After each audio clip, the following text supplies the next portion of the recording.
A very good morning to one and all gathered here. We, the team of Extra Mural Lectures IIT Madras, welcome you to a flagship event Vakostav. We will begin with the inaugural lecture of Anubhav. Anubhav brings to you speakers with immense expertise in their fields who will show you the world through their experiences. It is a platform for us to listen to their personal journeys, life lessons, and unique perspectives.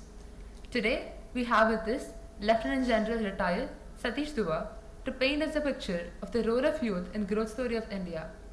I humbly request the audience to keep their mobile phones in silent mode to avoid any disturbances. Lieutenant General Satish Dua, PVSM, UISM, SM, BSM, retired as the Chief of Integrated Defence Staff.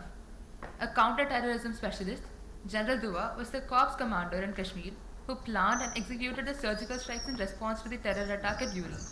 He has commanded his battalion as well as a brigade in active militancy in Jammu and Kashmir on line of control.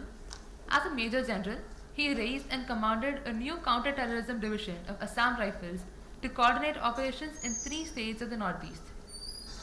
As Chief of Integrated Defence Staff, he steered the construction of the National War Memorial. The General has also been a commando instructor as a captain and Indian Defence Attaché in Vietnam, Cambodia and Laos as a colonel.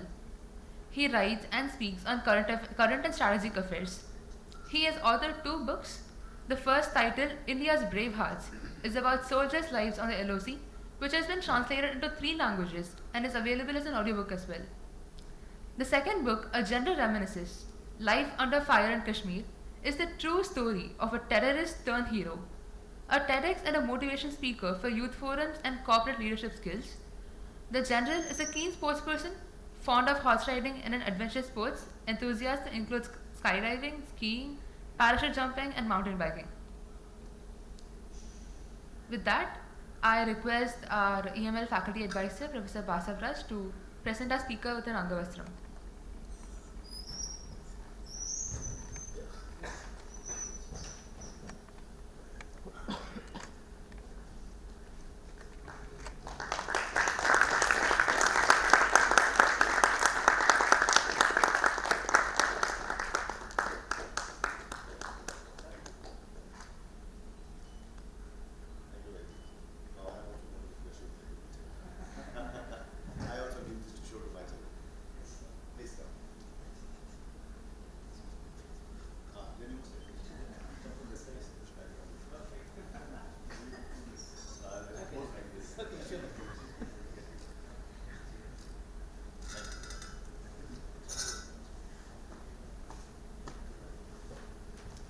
Thank you, sir.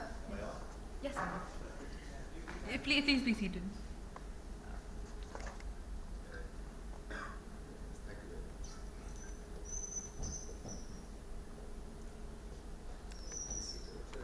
You can be seated, sir. Please be seated. Yes, we can start. Speaker is open to questions.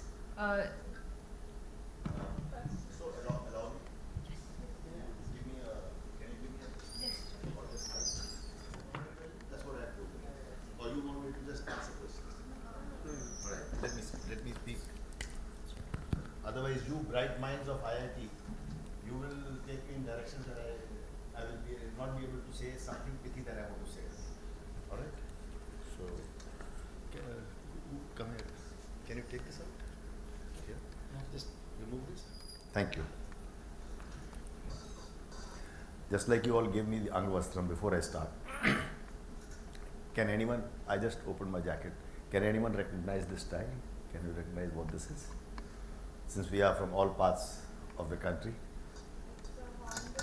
Yes, young lady, absolutely. Nagaland. Yeah, neighboring. Manipur also has that influence, but hornbill, symbolizes Nagaland. And well, I'm sure you would know since you answered.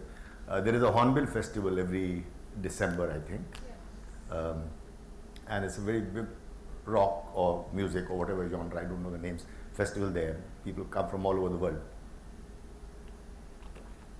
Hornbill is a bird found in more in Nagaland, but also in Manipur. All right. First of all, very nice of you to come out on a Sunday morning, especially when you're having so many activities going on. and these young men and ladies who are organizing this, they were feeling a little apologetic that, you know, we told you there will be a strength of about 300, but the audience is less because it's Sunday. I said, I know that. It is bound to happen. But that throws a great onus on all of you. A heavy burden on all of you. Because you have to make up for the Josh. Alright? So whenever I ask for a response, it has to come as if the whole hall is full. Are we ready here? Yes, sir. Yes? Yes? Yes. Alright, good. So I'm going to test you first. Now I'm starting. Right? Jai Hind everybody. Jai Hind. No, 300 log wala. Okay? I'm not going to say how's the Josh. We'll talk about that later. Right? One more time. Jai Hind everybody. Jai Hind. That's it. This is like more like it. Thank you very much. Thank you for inviting me. The pleasure to be here in this environment where best and the brightest come and study, research and more. This is not my first time to IIT Madras. Been here earlier, delivered a talk and another something you have called a fireside chat. At that time I did 2 events, stayed for 2 days. So before you ask me questions, and I'm open to all the questions, our relationship is like the Leaning Tower of Pisa and Big Ben. Confused? So Leaning Tower of Pisa here, Big Ben there, other way around. You are the Leaning Tower of Pisa, I am Big Ben. If you have the inclination, I have all the time. Alright? So, you all of you are smarter than me. Doubt that? No? You all are smarter. Because if every generation was not smarter than its previous generation, we'd still be living on trees. If you can allow me to rephrase Darwin's, the essence of Darwin's theory. Then why then am I standing in front of you? Perhaps it's my grey hair, the sign of experience. So I'm going to talk about my life experience for 20 minutes and then I'll take questions till whenever you have the time. Right? I'm going to start by quoting somebody. So these are good bright minds and I'm sure you would know. You will be able to tell me. You have to tell me who said this. All right. I quote, children, now this is a quote about the youth, about the children. Children now love luxury. They have bad manners, they show disrespect for their elders, and they chatter in places of exercise. Children are now tyrants in their own homes, not the servants of their households. They no longer rise when the elders enter the room. They contradict their parents, gobble up all the sweets at the table, cross their legs and tyrannize their teachers, unquote. I hope you don't tyrannize your teachers. So, who said this? Socrates. And when? Socrates. Wow. I knew I'll get the answer here. The same thing happened in IIM Bangalore and once in IIM Calcutta. I got the answer. Most students cannot get. So, will you say it a little louder? Everyone hears it? I think Socrates said it. So, Socrates said it. When? It might be Sorry? second BC or third BC. Yeah, you're right. It is 425 BC. So, Socrates said it in 425 BC. Does it not seem like a sentence out of today? My generation cribbing against you children. Isn't it? So, criticizing the youth, the children, is an age-old phenomena, literally age-old, okay? Nothing new. Don't get disheartened by when your parents say this to you or when your teachers say this to you. It has been happening all the time. You will do it to your children. But children today, youth today, don't need critics. They need role models, right? People of my generation lament. Yes, now I'm going to clean and give it to you. You said you'll click pictures, right? Yeah, whenever. No, you don't have to keep clicking, but whenever you think is good. I also want to show it to my children. All right. People of my generation,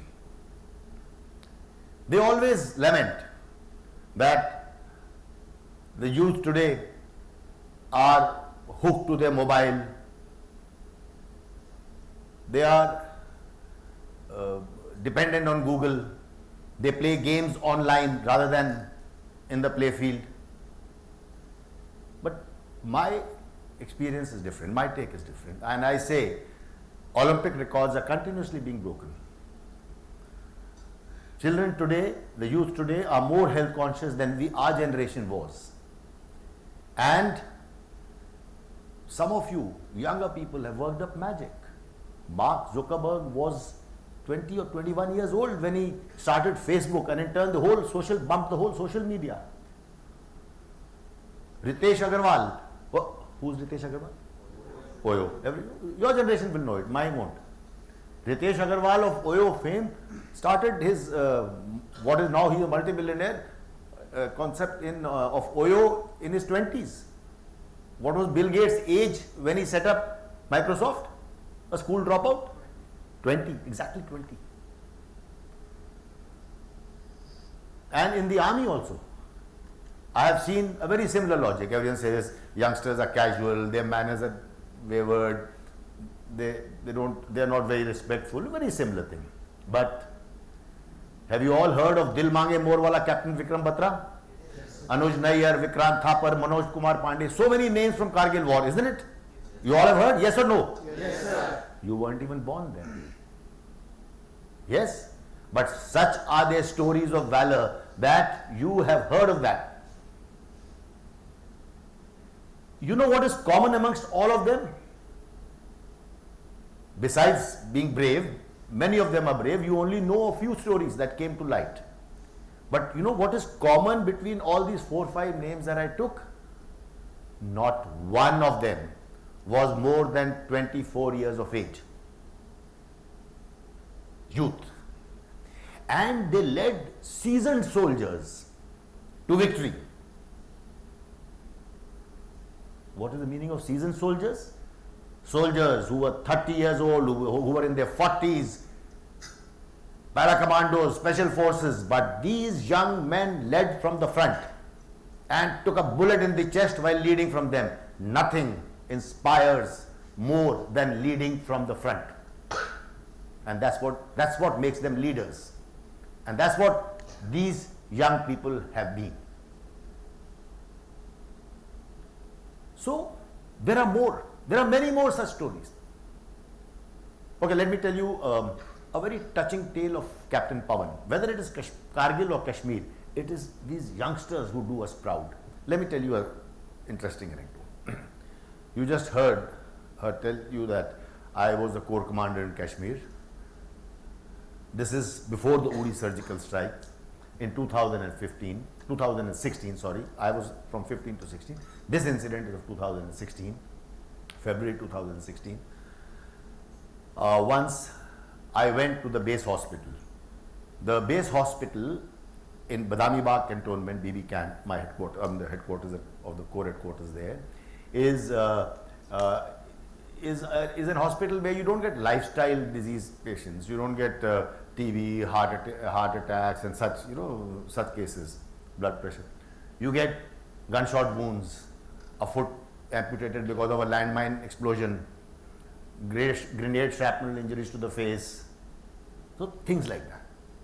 So I used to go and visit patients regularly, and in one of my visits, the commandant of the hospital told me, "Sir, there is a young officer who's refusing to go on sick leave." You know what is sick leave? Let me explain. Sick leave is when a patient does not require constant medical care, he or she only requires some time to heal. Then they are sent home for 2 weeks, 3 weeks, 4 weeks, depending on the case, so that they can heal and get back. So when I reached his room, I saw a tall, strapping young lad And I asked him, what's your name? Captain Pawan sir. He said it with a lot of josh. And I said, why don't you want to go on sick leave? He says, sir, I want to be with the boys. Endearingly, we call our Jawan, the soldiers, we call them boys, no matter what their age.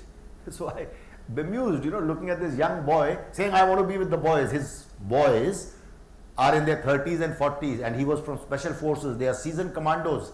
They were returning after an encounter, successful encounter. They killed 4 Jaish-e-Mohammed terrorists. When they were returning, there was a mob of stone pelters that surrounded them. You remember those days, there used to be a lot of news about stone pelting. Thankfully, that's all stopped now after Article 370 abrogation.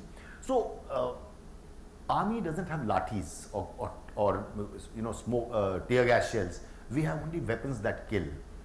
So it's a tricky task for us to extricate when they are throwing stones. So one Havaldar nearly lost his eye. This boy Pawan, one stone caught him squarely on his jaw, and 4 of his jaws were wired up, they were fractured. So he was being sent on leave because it will take some couple of weeks to heal. But he said, no sir, I want to be with the boys. When he said, I want to be with the boys, I asked him, what's your age, son? 23, sir. He was younger than my younger son. I'm talking of 10 years ago. He was younger than my younger son. I don't know what came over me. I broke protocol. I took a step towards him. I ruffled his hair and I said, happy hunting, son. And I told the commandant, let him do whatever he wants. And I went away.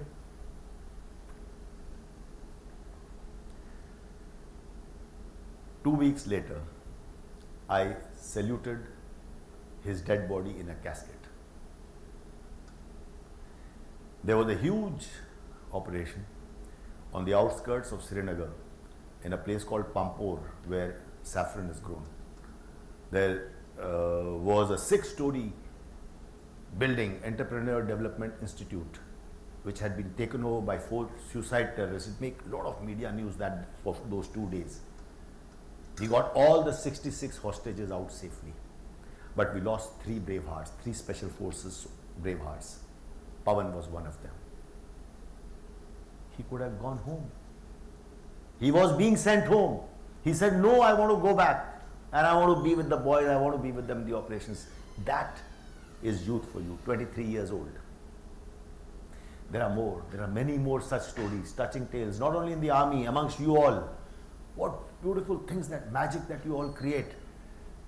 Innovations. I have seen I think there's an innovation center here. What is it called? Center for Innovation. The last time I gave a talk here, I went and saw that Center for Innovation. There, some hand-holding is done for a lot of startups also. It's a huge multi-storied complex. I love that. Similarly, there are startups galore. We're talking of startups over here. Such great ideas. You all are lucky that you have so many opportunities nowadays. We did not have so many opportunities.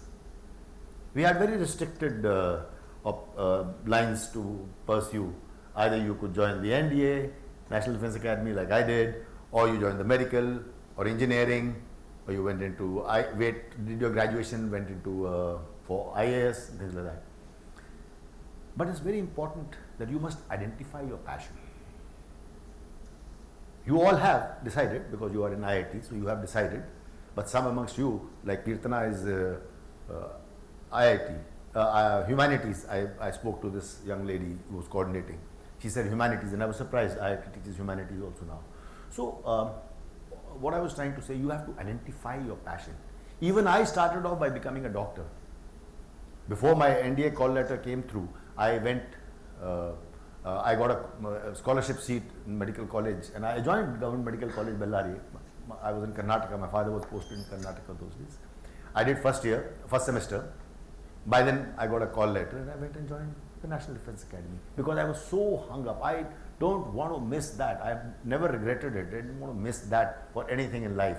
The sense of camaraderie that is born out of sharing risks and dangers together, the sense of belonging that you get, the adrenaline rush, the high of living on the edge. I wouldn't trade that for anything else in the world. That is my passion. if you identify your passion and turn your passion into your profession, you will never ever feel tired in life. You will never feel like this, the latest controversy of 90 hours work week and things like that, because you will never feel that work is a pain. So identify your passion. Yesterday, where is Janvi? Janvi and Kiran, they both accompanied me. I had to go and do some book signing at two places, at Higginbotham's, very iconic Higginbotham's in Chennai, established in 1844. And there was a young boy waiting for me with two of my books. I was doing book signing for my second book. Incidentally, my third book is being released on 20th by HarperCollins, 20th of this month, called Bravest of the Brave. But he was waiting with two books, a young boy, and he started speaking so excitedly. I want to join the army, but he was wearing glasses. But I have glasses, tell me how I can do it and all that. Jai Hind, sir. So I was telling them both, look, this is passion. This is passion. He may change, he's 9 years old. He may change his mind 2 or 3 times in life as he goes ahead. That's all right. But today he is passionate about something. Similarly, you need to develop passion about something. Find that passion. All right. Couple of more words of advice and then I'll open to questions. Am I allowed? Yes, sir. All right. You know, the best part about advice, I read somewhere, is that you don't have to take it. Right. Okay. So, first, I'll give you 3 words of advice and then one anecdote. Okay. 1. First, dream big. Second, be positive. And third, be discerning. Dream big. Self-explanatory? Bada socho. Whether it's Dhirubhai Ambani or Bill Gates, they could make it big only because they had a dream to realize. I don't think I need to say more. I'll just end with a quote by George Bernard Shaw. Heard of him? Yes. Okay. George Bernard Shaw, almost more than 1 century earlier, 1.5 centuries, said something, and I quote, "Men see things as they are and wonder why." I'll say that again. Men see things as they are and wonder why. I dream of things that never were and say, why not? Unquote. So question the questioned. Today I asked these 2 students who came to, they've been accompanying me since yesterday. Thank you very much for that, Janvi and Kiran. So I asked them, this morning I went on a walk.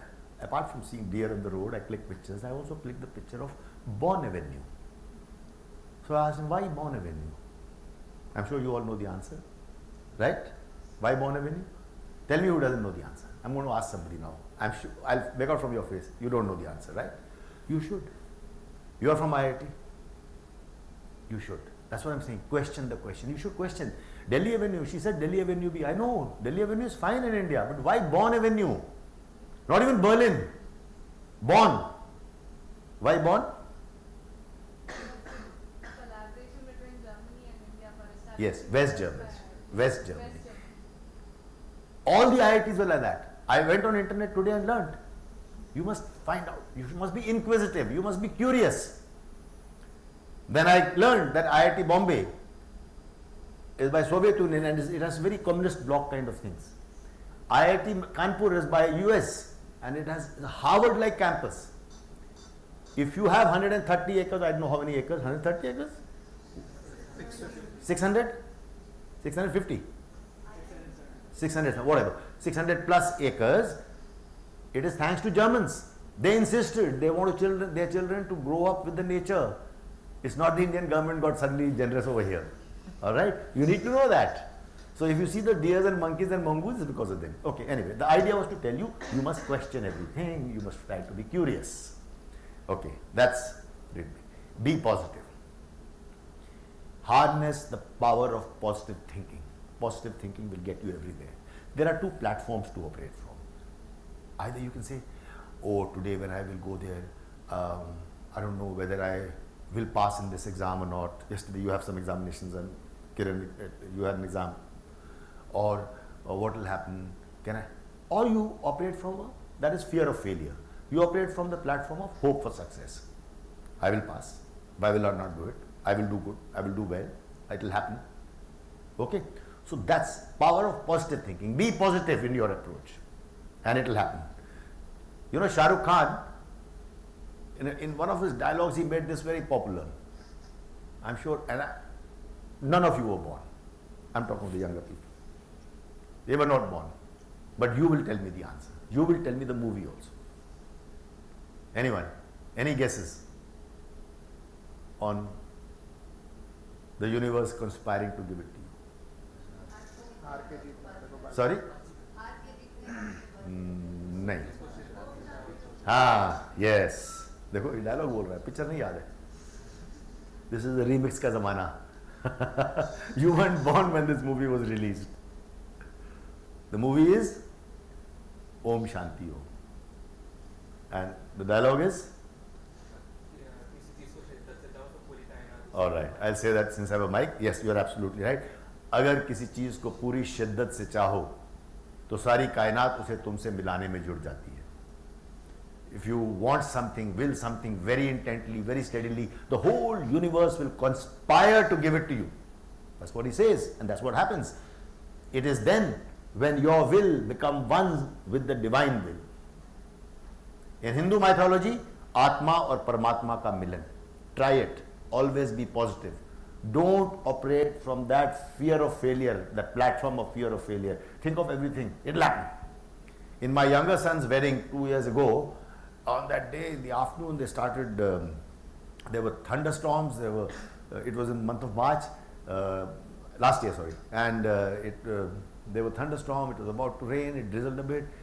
At the afternoon, the caterers and the decorators asked me, and my son came to me, Dad, should we move it indoors? But that would have constricted the space. There was a shed also in that venue, and an army mess. I thought for a minute, I said, indoor will be very cramped, this, that, the other. And then I kept looking at the sky, and I told him, son, listen, all along I give talks like this, be positive, let's be positive, nothing will happen, let's do that. And we did it. It was very windy, but it did rain. Alright? So somewhere in life, I said, we'll take a chance. Like Bazigar, take a chance. Alright. And the last thing I'll tell you, be discerning. Now, when I prepared for the National Defence Academy examination, it was in early 70s, and we had to prepare, 70s in the last century. So, when we prepared for such examinations, etc., we had to read guidebooks, we had to, but for current affairs, we had to listen to the radio, not television. IIT people, I can understand, you understand what a radio is, the difference between radio and transistor, am I right? But in many colleges I have to explain, they don't understand radio, they think radio matlab FM. That's not radio. I am talking of a radio where we had to switch on the radio. The radio valve takes about 2 minutes to warm up, certainly 1.5 minutes. It's like a bulb, it glows, and then you turn the dial, the frequency, the needle came to the right frequency, and then it started. This is All India Radio giving you the news. 2 minutes. 30 seconds more gone in dialing. 2.5 minutes. 2.5 minutes in your life, a sensational post will go viral. There will be millions of posts, reposts, comments, without comments, quotes, and on so many platforms. Instagram, Facebook, TikTok, Snapchat, WhatsApp. I can't even name the platform, neither can you actually nowadays. Right? None of. Does anyone actually see whether the news is fake or genuine before posting, reposting it? No, fastest finger first. Am I right? It becomes viral, right? Ranveer Alabadia. That's it, see, you all smile. You don't know what happens.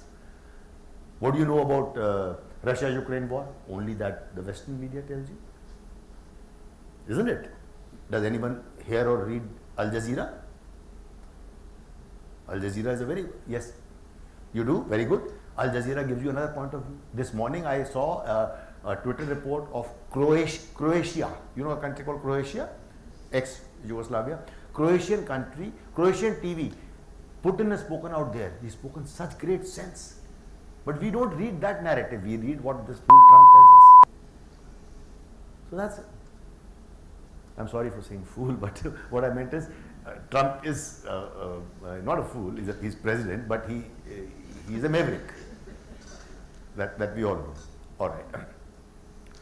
Okay, so now coming back to the point. So you have great enablers at your command. Therefore, it also bestows on you a responsibility that you must be discerning what is fake news, what is real news, what is misinformation, what is disinformation. There's a difference between misinformation and disinformation, right? So you have to be discerning. Don't take everything at the face value. A time will come when there will be no news readers, there will be only AI generated faces. That will happen.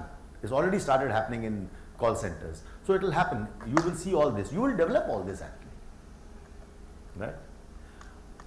Before I narrate one incident before I take your questions, and that is, whatever you do in life, however motivated you may be, however good leadership there would be, however positive you might be, but there will always be failures and upsets in life. Do you agree? There will be challenges. It is for good leaders, it is for good entrepreneurs, it is for sharp minds to look for opportunities in every failure. Okay? Like somewhere I saw in this one of your roads, there's a very beautiful thing. I said, every dark cloud has a reason, or some dark cloud is there to show its silver lining, or something like that. There's one of the boards, right, near the gym, I think, somewhere. That's it. Look for the silver lining. Okay, a little participation. I'm going to say the name of a movie, and you all will say, promptly respond and say what comes to your mind first, either a word or a phrase or a sentence. A thought, a sentiment, whatever. You liked it, not liked it, something. Just say something. Okay, whatever comes to your mind. Ready? Yes, you'll do it? Yes, sir. Okay, the name of the movie is Udi. How's the George? How's the George? Surgical strike, somebody said. What else? Sorry? Valor. Good. Patriotism. So good. That movie actually stoked up a very good patriotic sentiment in the movie. How's the George? Surgical strike, bold, patriotic, like you said.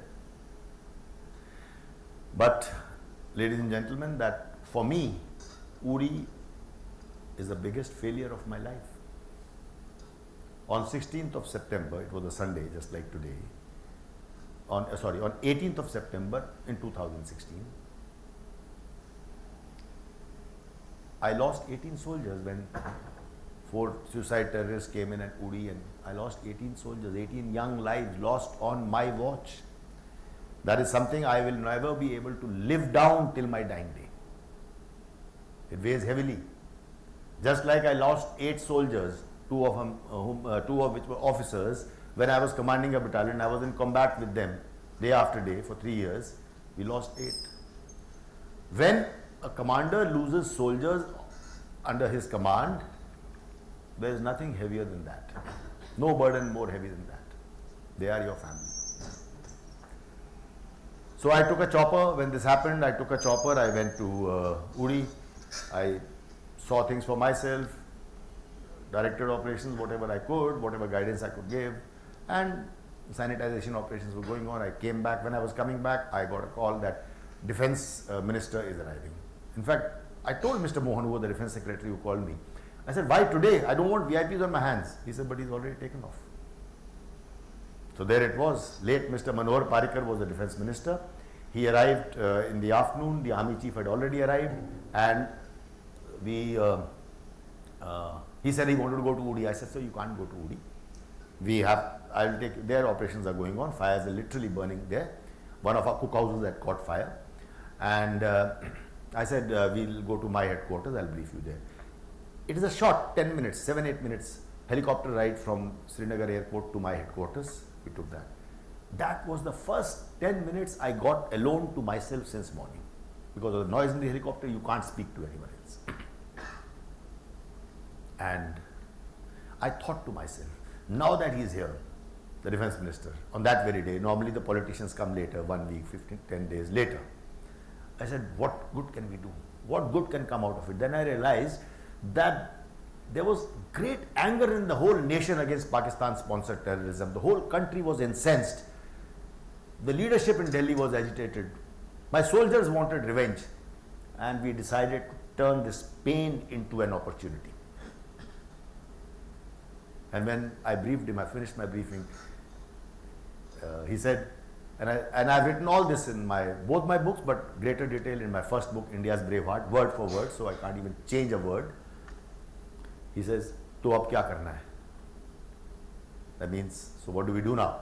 So I said, sir, by that, if you mean what should our response be, then I will brief you in my office, not here in front of everybody. And he said, yes, I'd like to go to your chamber. Then only 4 of us went there. The defense minister, the army chief, the army commander, northern army commander was there, and me. Since it was my area, army chief was not briefing, I was briefing. It is Kashmir, whole of Kashmir was my responsibility. The entire army was under me, Rashtriya Rifles Army, etc. So there, first army chief spoke and he gave a national level perspective. That is his job, that's above my pay grade. But when it came to operations, then he turned towards me. What operations can we do? So I was preparing a line. I just wanted to catch his attention as a politician. So I just told him, "Sir, aap haan keh do, main kar dunga." And he said, "What?" I said, "Sir, every time they send terrorists, they said terrorists come and kill civilians, kill soldiers, sometimes even mutilate our bodies and go away. You must have heard the news of mutilation at times. And we don't have terrorists to send. So we are only getting defensive every time." Remember, a few months before that day in September 2016, a few months before that, Pathankot terror attack had happened. And in between this Captain Pawan's encounter with the 6-story EDI building, a high-profile media thing for 2 days, that had happened. So there was anger in the nation. So I said, "Sir, we'll do something that we've never done before. We'll go across, we know the places, we'll hit them." He said, "You are sure?" I said, "Sir, leave it to us. We will hit them. We will hit the terrorist camps across the border, and we will hit them and come back." And Pakistan always denies that we haven't sent these terrorists, they are your freedom fighters. We will do the opposite. We will take ownership. Next day we will announce, we have done it. We have done it because you did Uri. And that's exactly how it played out. And he thought for a minute, and then he gave permission. I was surprised. I thought he'll say, "I'll go to Delhi, discuss with the Prime Minister." But he gave permission. But he said one condition. He said, "But there should be no casualties to our own soldiers." I said, "Sir, I agree with you. There should be no casualties to own soldiers. But this is war. There cannot be any guarantees. We have to be prepared for some casualties. There will be casualties. It's an occupational hazard." He kept quiet, and I thought, "Galti kar diya. I shouldn't have said this to him." Because now the politician in him won't allow. He thought for a moment. And then my heart sank, but then suddenly he said, "Barobar." He just said one word. You understand the meaning? Barobar? Barobar means a lot of things in Marathi, but here it just sounded to me, and this is what I write in my book also, "Come on, let's go do it." Something like that. And since Army Chief was sitting there, I had my permission, I didn't have to ask anybody else. 10 days later, on 28th night, we did something that had never been done before. We went deep inside multiple locations, deep inside the enemy territory, hit only terrorist camps, caused heavy loss to terrorists, and what is known as surgical strikes happened. So today when you say it's a great thing, how's the Josh, the movie that you've seen, though that's very different from the actual one, but it's based on that story. We talk of it as a great accomplishment. It was a failure. I started to tell you about that. But look, in every failure there are opportunities. And see, now everyone sees it only as success. Am I right? After that it set the stage for Pulwama. When Pulwama happened, we did Balakot airstrikes. So now a strong message has gone out to Pakistan. We have created a new thing, but these are born out of failures. So don't see how many times you fall. Have it in you to pull yourself up, get yourself up again and again. Thank you very much for your patience and listening. Thank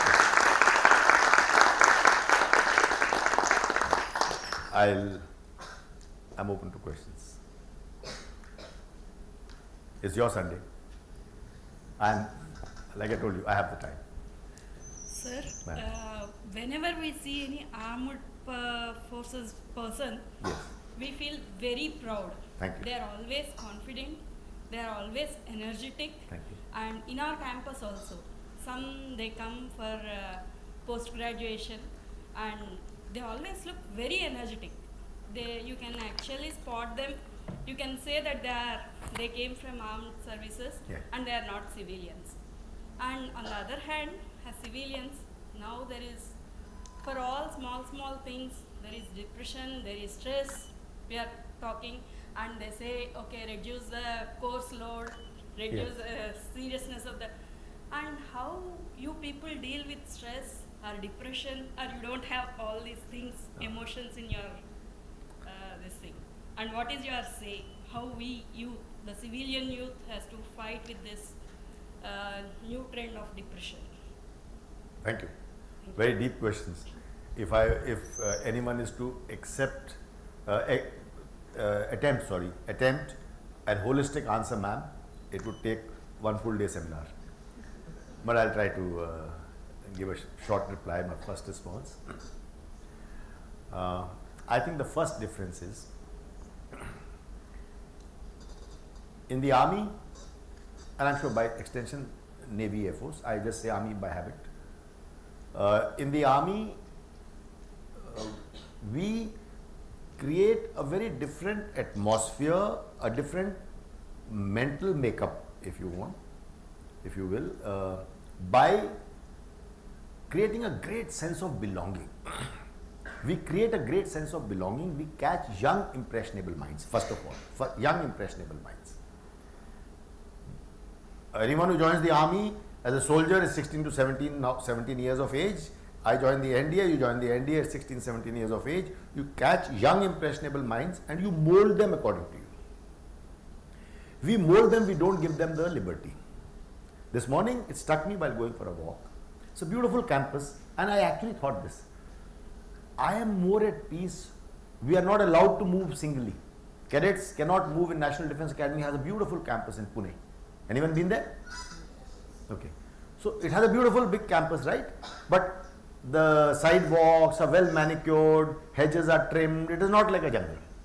This forest has its own charm though. I'm just saying. There, no student, we call them cadets, can move individually, singly. You have to wait only when 6 are together, then you cycle 2 in front, 2 middle, 2 behind, like that. It has to be disciplined. We don't give them an option. We create that mental discipline. When I joined the National Defence Academy, every Saturday there is a movie. Like yesterday there was a movie here, Lion King, right? When I arrived, the movie was going on. And Saturday there's a movie there.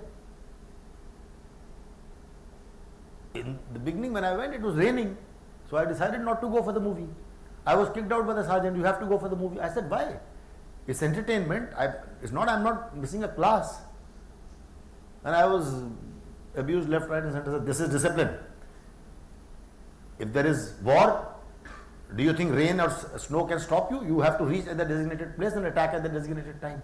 To give that discipline, even a thing like movie, we don't give them choice. Alright. So your question was, today they want to do this, they want to do that, they want to change syllabus. I'm not saying they're wrong. Your question is how we can do it. We do it differently for a reason. We want unquestioning obedience in the time of war. We don't want him to question, no sir, why should we attack from the left, from the right will be better. Somebody might think, sir, we are attacking frontally in Kargil. They were told to attack frontally because rear attack would have been better. We could have cut off the logistic tail, but India said no crossing the LC. Now that was a diplomatic consideration so that it doesn't escalate into a nuclear war. But we lost more lives. These Vikram Batras and Dil Mange more attacked frontally, which is absurd. We don't attack frontally. But we want unquestioning obedience. You have to do it this way. But ma'am, I suggest to you, you don't need to apply that here. When you say how we can do it. Because here you want creative minds. I remember roughly 2 decades ago or somewhere there, my eyes popped out when I saw Google Office. Is the office of Google some photos I saw in a magazine or maybe internet. It said, oh, the office has got lounges, chairs, women can bring their children, there are dogs, everything, the office is like that. So creativity, it cannot be constrained in military-like discipline. You need such creative, innovative young minds here. You need to let them do this way. You need to let them walk in their chappals. It's unthinkable for me to go for a walk in chappals. But I saw so many today. Let them do it. But even with No. so much of liberty, Yeah. there is depression thing. Ah, yes. No, depression. You know, depression today, what we have is a hangover in our youth, even in our grown-ups today, is a hangover. Like, you know, PTSD in Afghanistan. One does one tour of Afghanistan, and American soldier, they say they have PTSD, they have clinics to deal with it, their whole machinery. In India, we don't have that so much. What is happening today when you said depression, ma'am, it's actually a Western hangover that we are borrowing from because of internet. Why it is not here, I will tell you. And I answer this for PTSD for soldiers. Why we don't have it, Indians, whether soldiers or students, I think so, but you may be facing other cases. We don't have it like the Western countries, because in Western countries, a child, when he or she is 18 years old, they want to get out and take another apartment if they can afford it. Am I right?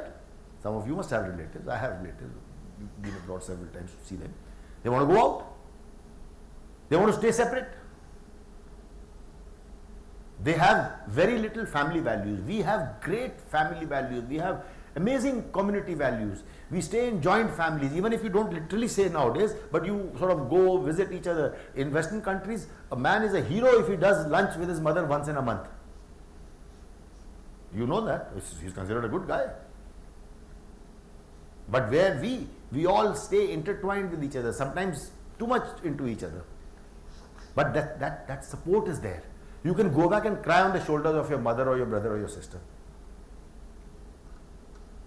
But we don't. So I think this is an amazing thing that we have. We should not try and lose it.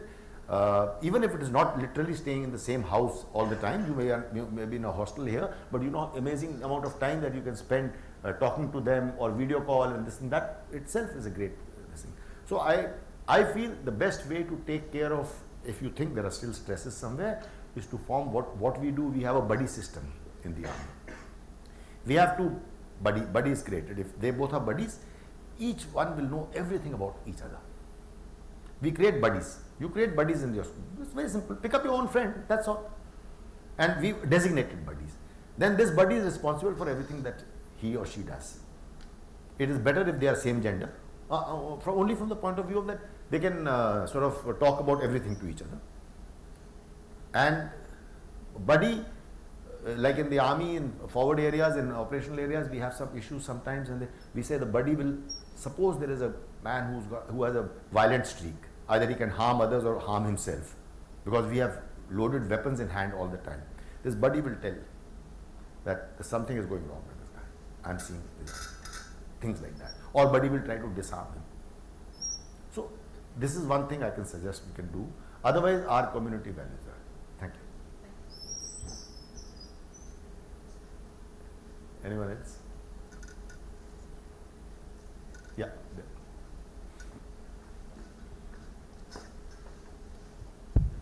Now next it has to be a young man somewhere. You can't have only ladies asking questions. I know Women's Day was yesterday, but so since you have served in Kashmir for quite some time, so it is always portrayed in media that Kashmir is a place that is constantly in an alarmed state. So was it always like that, or it is a different situation in Kashmir? right. Good question. So to give you a gist of this, in short, it wasn't always like that. There were undercurrents. There were small undercurrents. When I was commissioned in 1979, and I went, my first posting was in I'm from Jammu and Kashmir Light Infantry, so my soldiers are all from Jammu and Kashmir. Not only I have served there, all my soldiers, even if they are posted in Batinda or somewhere, they are from Jammu and Kashmir. So I sort of remain connected with them. When I am with my soldiers during, because we have Kashmiri Muslims and we have Dogras and we have some percentage of Sikhs. So I keep Roza during Ramzan and Navratra. I keep fast at home. I don't keep any fast. So what I'm trying to say is that with the soldiers you do everything. So I sort of understand their psyche well. It wasn't always like that. When I was, but there were undercurrents. When I was posted, my first posting was in Srinagar. There was an India-Pakistan test match going on. Those days there were only test matches. Test match going on, and most test matches ended in a draw. But that day we were out to win, decisive victory. So we walked out. This is January 1980. We walked out to the market because we were about to win. We were 2 or 3 of us, young officers, second lieutenants, and there was a commentary going on in one of the shops. We walked into the shop. There was a lot of applause. We walked in, and there was a woman, Kashmiri woman at the shop, and said, "I said, score kya hua hai?" She said, "हरा दिया ना तुम्हारे India ने." 1980 January. She said, "हरा दिया ना तुम्हारे India ने." We laughed and came away because happy that India has won. But later on, over a drink in the evening, the bar, we thought, she's saying, "Tumhare India ne." Right? So undercurrents were always there. This incident I've reproduced in my second book, which I did the signing yesterday, General Reminiscences. So the undercurrents were already there. But in 1988 onwards, when Pakistan started taking active interest in trying to disrupt us. Why Pakistan was doing it? Because they realized 65 war, 71 war, 71 we made them into 2 countries. So they realized that they cannot win against India conventionally, but they wanted to keep sort of, so they launched this death by 1,000 cuts. Ziaul Haq launched this Optopac, and that meant doing all these things. So then they did Punjab initially for 10 years, Khalistan movement, and thereafter they came to Kashmir when Punjab was solved.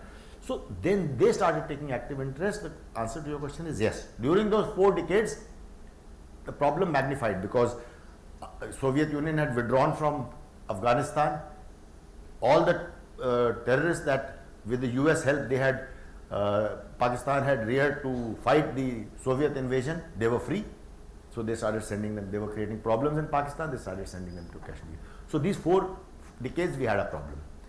In 2019, especially after the surgical strike, the downslide started, but more had happened in 2019 when Article 370 was abrogated. In the last 5.5 years, Kashmir is a changed place.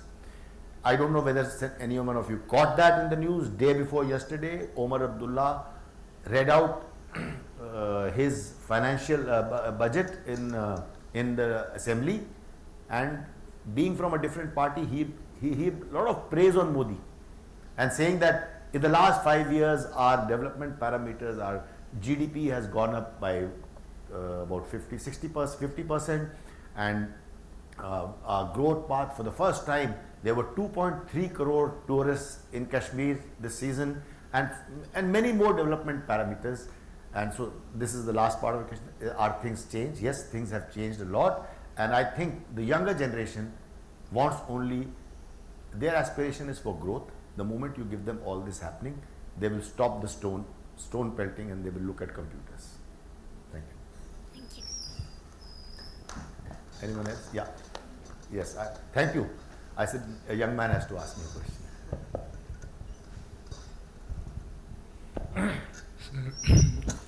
Good morning, sir. First of all, it's been a great honor to attend a lecture and listen to you live. It's indeed very inspiring and motivating. Thank you for being here on a Sunday. So my question was that a lot is talked about the heroics of army men, and indeed that inspires all of us, but not much is discussed about the consequences which the family members have to face. Yes. Unfortunately, if they lose for example, someone loses their son, someone loses husband, someone loses brother. So how do you, you must have seen it very closely since you are army man yourself. How do families deal with such situations? Yeah. And also I'd like to share a small thing, like in my family itself, not exactly my parents, but my cousins and all, if someone even talks about I want to join army, so a very simple line which their parents say कि इतना बड़ा इसलिए क्यों किया था, तुम army में जाओगे, रिस्क है लाइफ का, वहाँ मत जाओ. So how to change this mindset of people in India, and also the people who send their children to army, how do they deal with such unforeseen circumstances if they lose their family members? So let me, you have quoted an instance where somebody, family member is lost and what the family feels. Let me tell you, even if no family member is lost, even if nobody is wounded, there is a lot of trauma and emotion to deal with. If life is going on well, I consider myself, God has blessed me so well. I commanded well, I did everything went off successful. That failure that I had turned into a success. I became Chief of Integrated Defence Staff. I constructed the National War Memorial after that. I did everything. Everything is going good, right? So, by God's grace, let me tell you, when my younger son was 9 years old, I had spent only 2.5 years with him. The first time that because I was always on the LOC, when I came back for some time, then again I got posted somewhere else. I was in Kargil. I had seen him when he was about 6-7 months old. When I came on leave next time, for the first time, for 10 days, my wife was staying in Lucknow. You choose a station of your choice and you get a house there. So she was in Lucknow. I came here on 10 days leave. My son was then 1 year, 3-4 months old. He wouldn't come into my arms. As a father, you feel so bad. I mean, this is heart-wrenching. I've come for a few days leave. My younger son is not coming into my arms. You tell him, where is Papa? He shows my photo on the wall. And by giving him chocolates, giving him toys, playing around with him, on the last one day before I was to leave, he actually came into my arms. I cried, I mean, almost cried. I didn't feel like going back next day. So we all live through such things also. Of course, what you say, loss of father or a son or a brother is painful. That's very difficult for children to sort of cope up with. There is the loss of the individual cannot be compensated. Money is not an issue. They're compensated handsomely nowadays, but that loss cannot be compensated. We have a great ecosystem. The whole army, the battalion, is a great family by itself. We continue to monitor the children's education. We continue to see them go up to the weddings.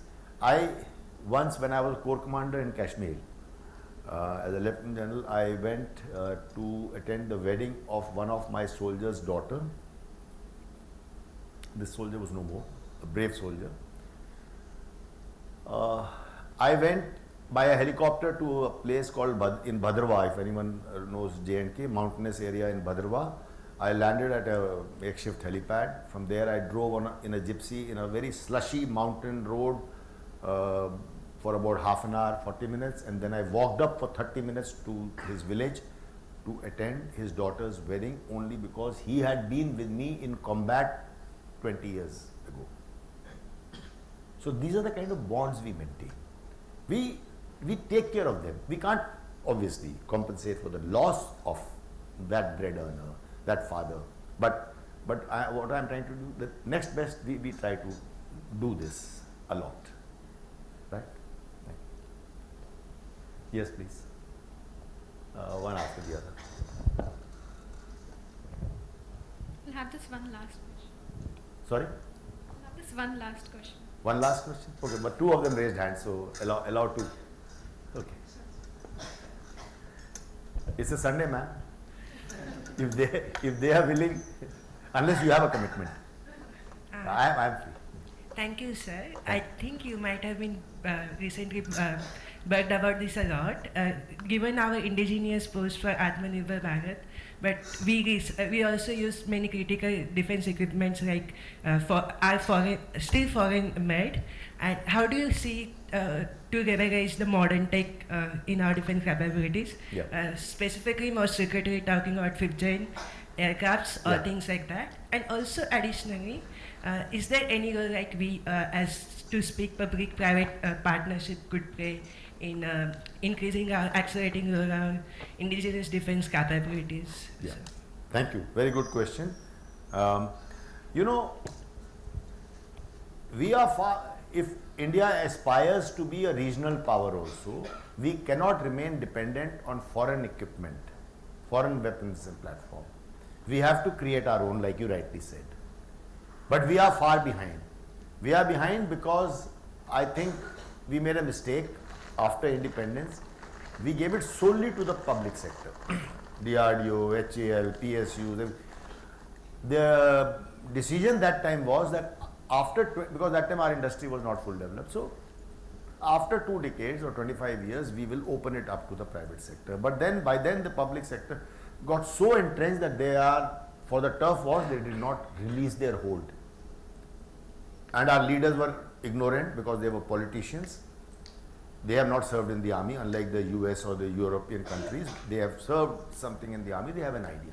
So we continued to relent them. Today, fortunately, in the last, say, about a decade, there is a move to open towards now, whether it is Reliance or Mahindra or there are other, Tata has come into aircrafts, so L&T has come into tank. So there are some things that are happening with private industry, but it is less. It cannot happen with this thing. You know how this aircraft you mentioned, RHL, 5th generation, we don't even have a 4th generation properly.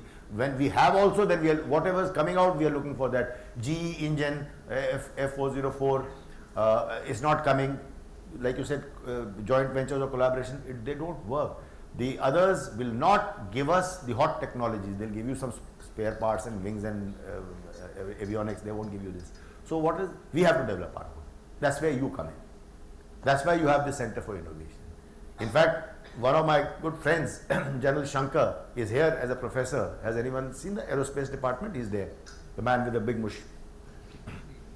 And so he is helping this sort of a thing, an interface between Army and IIT Madras. Similarly, we need more such involvement, because you are the ones who will create that innovation for us. If we have to get away from DRDO and this, because they are not, producing optimal outcomes. That's all I can say. Thank you. Yes. Sir, good afternoon. Thank you so much for your enlightening talk. Sir, my question is related more to a domain. So right now, what we are seeing is a paradigm shift in drone warfare. Yes. The Russian-Ukraine war has completely transformed the landscape of absolutely. Warfare. So we are seeing a new increase in low tech, because you have 500 drones, yeah, which is attacking 5 million yes. Tanks and all, disabling tanks and so forth. So what, according to you, can change the Indian growth story with regards to drones, and from a counter-terrorism perspective, how are you looking at dealing? Thank you. Very good question. So, I will.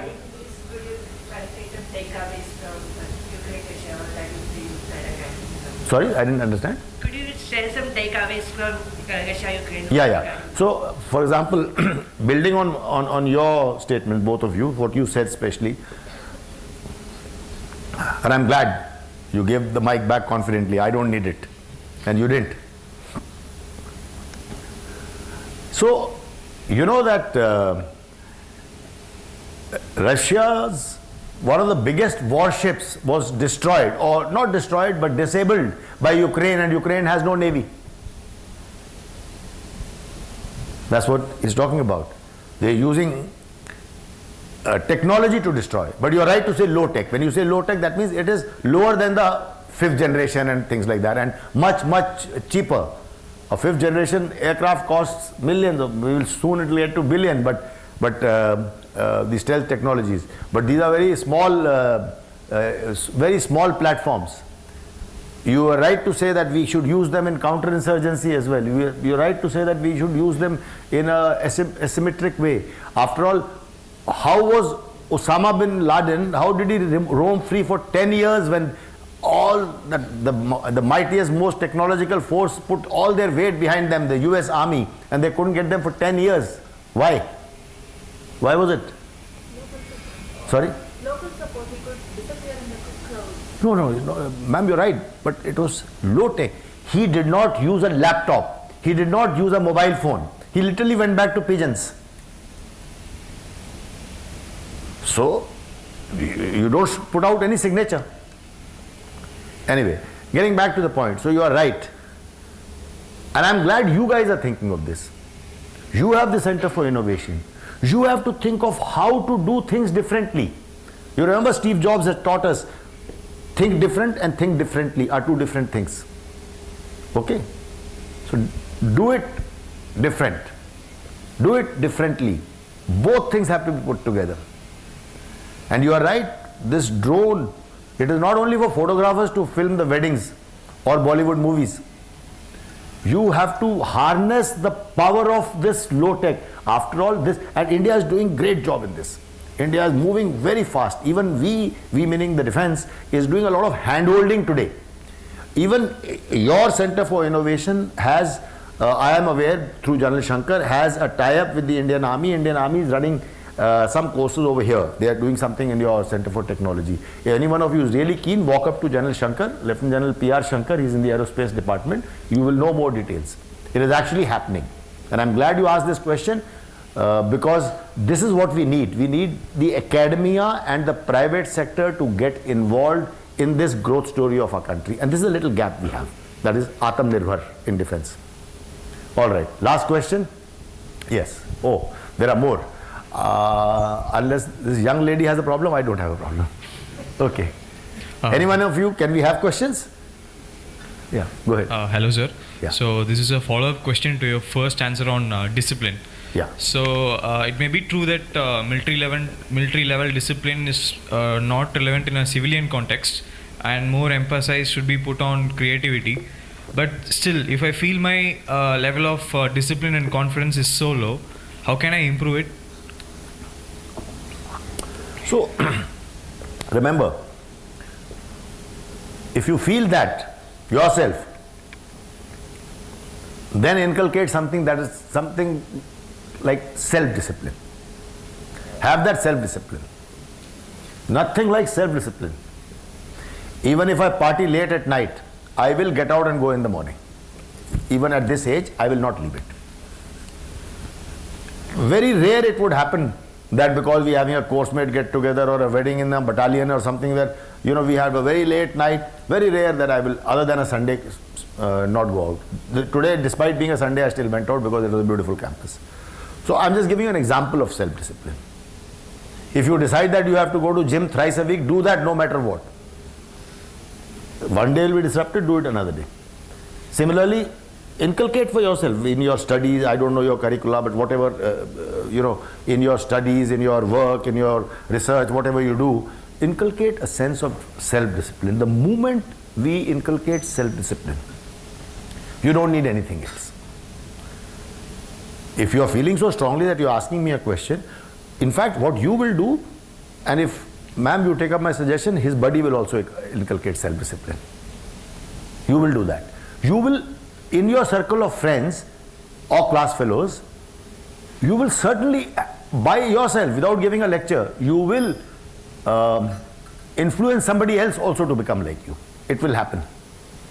In countries, you know, we as Indians don't have self-discipline.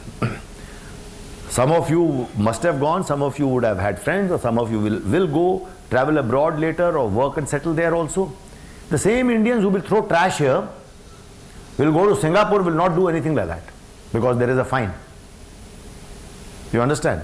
So it is the environment which makes you. Just because it's India, they start doing it. So self-discipline is most important. Do I answer your question? Yes, sir. Thank you. Jai Hind, sir. Jai Hind. All right, young lady here. Yeah, I had actually two questions. One was, could you repeat what the name was? The thing was, you talked about the, what is it, a podcast, Al Jazeera? Sorry? Al Jazeera. Okay, that's a... Al Jazeera. That's a podcast? It's a news channel. Okay, okay. A-L, Al. The next word is Jazeera. J-A-Z-E-R-A. Okay, yeah. The second thing was actually a question about, so one of my friend was trying to join the NDA. It's a girl. So yep. Recently they had this admissions for girls started. Yes, they have started. But you also mentioned how these people kind of, you have the buddy system and you have a very community-based sort of community. You have that is the relationships you have. Yeah. But then how does that? How does the dynamics change when there are females now that are entering? No, but girls are. They have a separate squad. They are now separate. Girls have girls buddies. They stay together and live together. But they train with the boys. Okay. So that, see, the Indian societal and community values are taken care of when women join the army, navy, or air force. We go as per our customs and norms. It is nothing that you have to break away from your family values or society values. We remain confined in our society values. The due dignity for a woman is there. Okay, rest assured of that. Yep. Good afternoon, sir. Good afternoon. So I'm 22 years old now, and I was thinking in my entire life, I've met maybe 5 persons who've served in the armed services. Okay. And all of those 5 interactions that I've had has taught me something in life. I may never join the armed services, but in everything I do in life. What's your name? Anamika. Oh, nice. There's something I learned from them, which makes me wonder, why have I only met 5 of them? Because we keep hearing how in the US, veterans go back and join the society as leaders. They join as advisors in startups. Yes. They're leaders everywhere. We could use that level of leadership here as well. When you say we need innovation also requires leadership. Yes. Do you think we have enough of our ex-servicemen coming back to the society and becoming mentors, becoming leaders? Do you think we need more of that? Right. Very good question, Anamika. I would say that yes, you could use their expertise. Some of them do come back. Many of them have come back in different walks of life. And it's only that you don't still know them because you're still in a study stage. The moment you go out in the corporate world, today in corporate world, there are many thought leaders. People like me don't normally join because we've served our entire thing, and if I am going to retire at 60, beyond that in second innings, you can only go in some advisor or mentor role. But to get actively involved, there are people who leave as a colonel, who leave after 20 years of service. When you do 40 like me, I served for 4 decades. But those guys who left out after 10 years, 15 years, 20 years of service, they are there. And you will meet them when you step out into the real world. All right? And you are right. It requires a mix of youthful exuberance and innovation and youthful ideas and some leadership or guidance or mentoring level skills. Right? All right. Thank you. I think she has taken the mic away. You want the mic away, yeah. So can we... Sorry, huh? Okay. Last, literally last. So, good morning, sir. Yeah. Just a curious question to end it. I just wanted to ask, like, which board were you recommended from and how many attempts did you take? So, okay. I'll just tell about my point. Okay. So, I am also an army enthusiast. Okay. I've been conferenced out 11 times Oh. from different groups. I am a PhD scholar right now at EIT Madras. I see. Please say, what's your name? Ayush. Ayush better. Fortunately, I went only once and I got selected. I went to Mysore. I was originally an Air Force cadet. The SSB Mysore is an Air Force board. Sorry? You appeared there. You are aware then that it's an Air Force. You do a PIBT test and all that. I did that. So later on in ND, I changed to the Army. That's a different story. For what you said that you've been conferenced out 11 times and you've tried so many. So you are, it's there in your heart. And I'm ending with this positively, okay? It is there in your heart. You wanted to serve, but you couldn't. Coupling with what Anamika said, she says, sometimes I wonder, I've met only 5. She likes the army guys. Maybe she said, I won't join.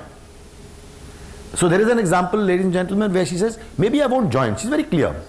But I would still like to learn and imbibe the qualities, like he said, self-discipline. He would like to imbibe that discipline kind of thing. You said you tried. Can you come and send? Is it okay?